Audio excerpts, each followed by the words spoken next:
Good evening, class. My name is Daryl Anderson, and today I'll be doing my presentation on an observation I did on an elementary Spanish class. I observed corrective feedback.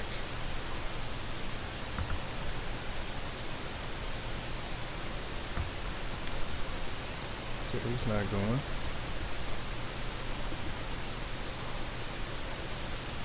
Right, okay. So, like I said, it was a elementary Spanish course in the evening time, Tuesday, Thursday class, and I observed the amount of corrective feedback that was given in that course, well, during that class time. I also observed what type of corrective feedback was given, and how often the learner, the student, actually responded, or uptake, how much student uptake I observed. And the reason why I did this is because I wanted to see how often elementary Spanish teachers give oral corrective feedback. And I wanted to see, depending on what type of feedback they were giving, how often there was learner uptake.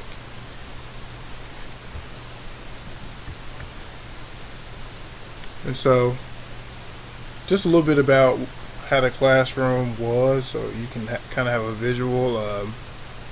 Like I said, the class was about teaching basic Spanish fundamentals and about Spanish culture. There was only one instructor, no teaching assistant, and 29 students. Like I said, this was a Monday, Wednesday class. They met for 85 minutes, and the lesson of the day was they were reviewing their study guide for a quiz they had the next week. So, how I went about doing this. I did email the professor in order to get permission to observe her class. Unfortunately, she didn't email me back, but since I am an ambitious and persistent student, I just showed up to her class anyway. And luckily, she was okay with it because me and her go way back. And so she allowed me to go ahead and observe her class, and at that time I went to the corner, as far corner as I could, and I proceeded to observe.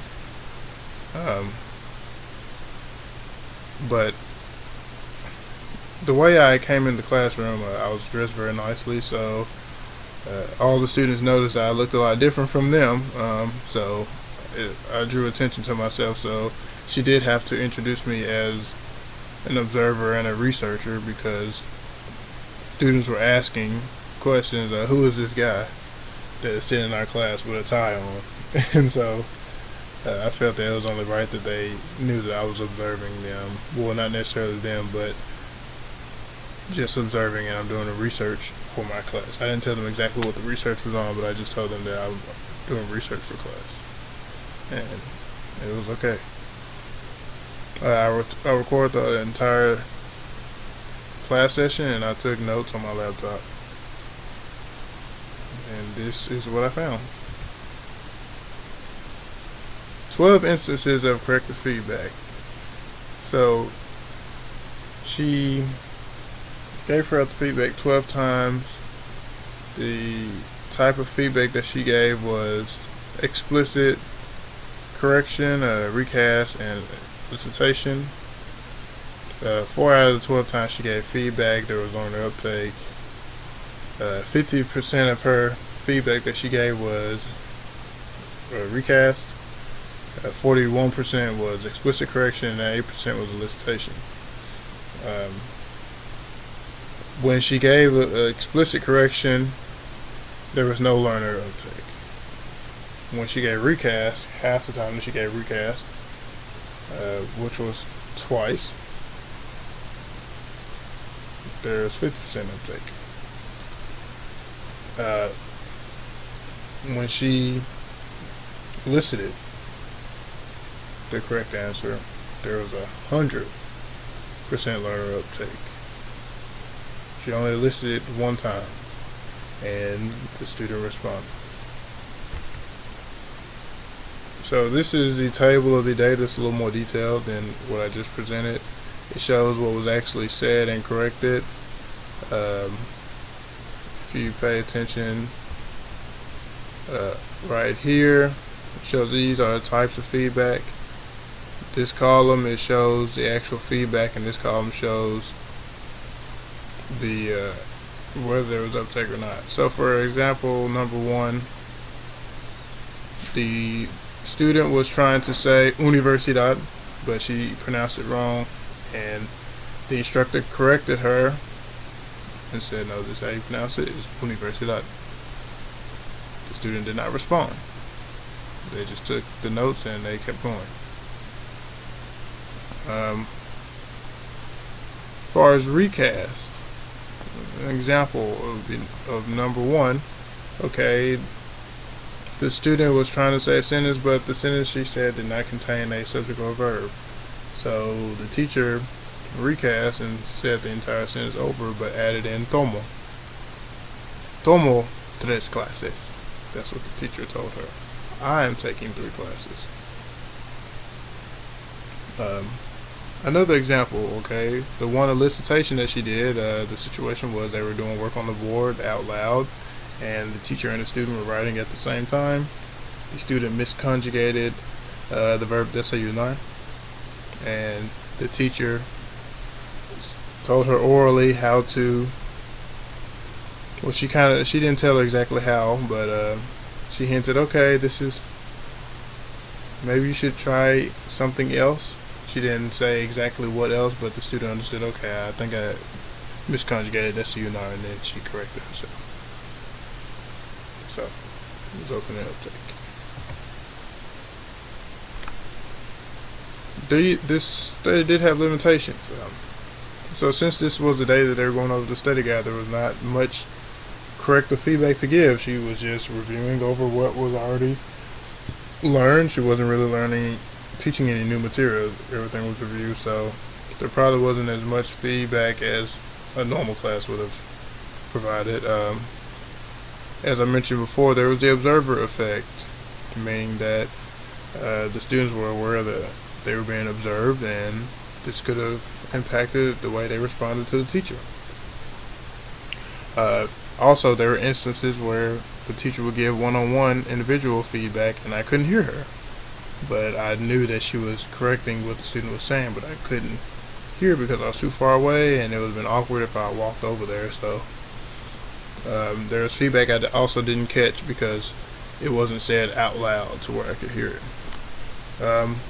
And also there was instances of where she did some type of feedback and I wasn't sure, was it recast or was it repetition or was it explicit correction. So I put it in a category kind of unsure, and those were the results I got. I did the best I could. So I believe that there was half the time that she gave corrective feedback, it was recast because it's just a kind of an automatic response. Once a student says something wrong, you may help them out and recast it and say it right for them. Not explicitly correcting them, but just repeating what they said, but in the correct form. So easy, quick way of responding to a student, and if the teacher is giving the student the answer, then they may not feel like they have to respond, so they just accept the answer and class keeps going on. As far as the 41% explicit correction, this was an elementary Spanish class, so a lot of confusion was going on, and a lot of the students didn't understand what was being said. So because of that, there's no learner uptake in my as I observed. They didn't know what to say or how to self-correct yet because this was level 1 Spanish. But the one time that the teacher elicited a correct answer, it worked. And I believe that is significant to the study because that just further proves that elicitation is one of the best forms of corrective feedback as far as resulting in learner uptake, and learner uptake results in language acquisition. So to conclude, I observed a beginner Spanish class. Half the recast that was given was, well, half the corrective feedback that was given was recast. When the teacher elicited a correct response, which was once, there was learner uptake. But when every time the teacher gave explicit correction, no one responded. As far as explicit correction and why no one responded, most likely because the students didn't feel like they had to. They felt like the correct answer they were given was sufficient, and so class continued on. And the teacher's preference of how she wanted to give corrective feedback due to time constraints and her motivation to get learner uptake resulted in how much recast she gave. And that is my conclusion. That wraps up my study. I hope you all enjoyed. Have a good one.